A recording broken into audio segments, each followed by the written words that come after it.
بشر بن عدی کہتے ہیں کہ 3 افراد کا بیت اللہ میں اس بات پر اختلاف ہو گیا کہ اس دور کا سب سے بڑا سخی کون ہے۔ ایک نے کہا عبداللہ بن جعفر رضی اللہ عنہ، دوسرا بولا قیس بن سعد رضی اللہ عنہ، تیسرا بولا عرابہ اوسی رضی اللہ عنہ۔ گفتگو نے طول کھینچا، ہر ایک اپنے حق میں دلائل دے رہا تھا، حتیٰ کہ آوازیں بلند ہونے لگیں اور کچھ لوگ بھی اکٹھے ہو گئے۔ ان میں سے ایک شخص بولا، بھائیو کیوں لڑائی کرتے ہو؟ ایسا کرو کہ ہر شخص اپنے پسندیدہ شخص کے پاس جائے، اس سے کچھ مانگے اور جو کچھ دے وہ آ کر یہاں بتا دے، پھر اس بات کا جائزہ لے لیتے ہیں کہ بڑا سخی کون ہے۔ عبداللہ بن جعفر رضی اللہ عنہ کا عقیدت مند ان کے گھر گیا اور ان سے کہا، اے اللہ کے رسول کے بھتیجے، میں مسافر ہوں اور زاد راہ ختم ہے، مدد کا طلبگار ہوں۔ عبداللہ بن جعفر رضی اللہ عنہ اس وقت گھوڑے پر سوار تھے، کہیں جا رہے تھے۔ اسی وقت گھوڑے سے نیچے اترے اور فرمائے، گھوڑے کی رکاب پر پاؤں رکھو اور اس پر سوار ہو جاؤ، اب یہ تمہارا ہے۔ اس کے ساتھ ایک تھیلا بھی ہے، اس میں جو کچھ ہے وہ بھی تمہارا، اور ہاں اس میں ایک تلوار بھی ہے، اس کو معمولی نہ سمجھنا، یہ سیدنا علی رضی اللہ عنہ کی تلوار ہے۔ جب وہ خوبصورت سا گھوڑا لے کر اپنے دوست کے پاس واپس آیا اور تھیلا کھولا تو اس میں 4000 دینار اور ریشمی چادریں تھیں، اور ان سب پر مستضاد حضرت علی المرتضیٰ رضی اللہ عنہ کی تلوار تھی۔ قیس بن سعد رضی اللہ عنہ کا عقیدت مند ان کے گھر گیا تو وہ سوئے ہوئے تھے۔ باندی نے پوچھا، تمہاری کیا ضرورت ہے؟ اس نے کہا، مسافر ہوں اور زاد راہ ختم ہو گیا ہے۔ باندی نے کہا، تمہاری اس معمولی حاجت کے لیے شیخ کو اٹھانا اچھی بات نہیں، یہ تھیلی پکڑو، اس میں 700 دینار ہیں۔ اس وقت کیس کے گھر میں یہی کچھ موجود ہے۔ گھر کے ساتھ ہی حویلی میں اونٹ بندھے ہوئے ہیں، اپنی مرضی کا اونٹ پسند کر لو اور غلام کو اپنی خدمت کے لیے لے کر سفر پر روانہ ہو جاؤ۔ تھوڑی دیر کے بعد قیس رضی اللہ عنہ بھی اٹھ بیٹھے۔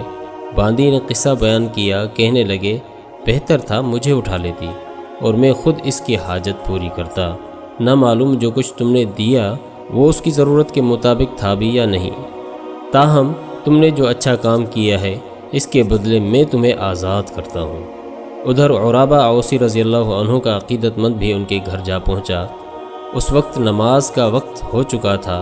عرابہ رضی اللہ عنہ بوڑھے تھے اور نابینا ہو چکے تھے، نماز کے لیے گھر سے نکل رہے تھے، 2 غلاموں کے کندھوں پر ہاتھ رکھے ہوئے آہستہ آہستہ چلتے ہوئے مسجد کی طرف رخ کیے ہوئے تھے۔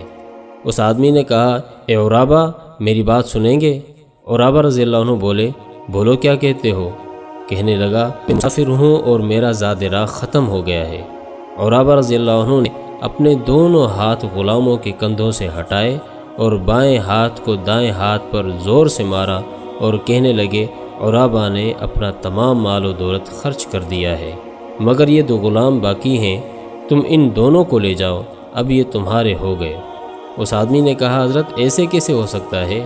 آپ خود سخت ضرورت مند ہیں، میں انہیں نہیں لوں گا۔ عرابہ رضی اللہ عنہ کہنے لگے، سنو، اب یہ تمہارے ہیں، اور اگر تم چاہو تو آزاد کر دو اور چاہو تو رکھ لو۔ یہ کہنے کے بعد آگے بڑھے، دیوار کا سہارا لیا اور ٹٹولتے ہوئے مسجد کی طرف چل دیے۔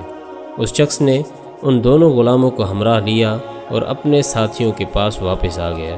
تینوں دوست پھر سے اکٹھے ہوئے، ہر ایک نے اپنے عطیے اور سلوک کا ذکر کیا اور ان تینوں کی تعریف کی کہ بلا شبہ یہ تینوں بہت سخی ہیں اور اللہ کی راہ میں خرچ کرنے والے ہیں۔